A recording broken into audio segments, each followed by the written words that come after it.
আজকে আমি আপনাদের কাছে একটা বাস্তব কথা বলবো। প্রবাসীরা হলো দুধ দেওয়া গাভীর মতো। একটা গাভী যখন দুধ দেয়, মালিক তাকে খুব যত্ন নেয়, খুব ভালোবাসে, ভালো ভালো খাবার খাওয়ায়।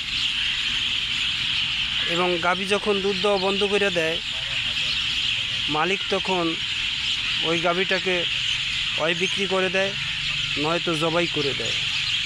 ঠিক প্রবাসীরা এরকম যতদিন পরিবারে ঠিকঠাক মতো টাকা পয়সা দেয়, আত্মীয় স্বজনকে টাকা পয়সা দেয়, পরিবার এবং আত্মীয়র কাছে অতদিনই ভালো থাকে যতদিন প্রবাসী টাকা পয়সা ঠিকমতো দেয় এবং খোঁজ খবর রাখে।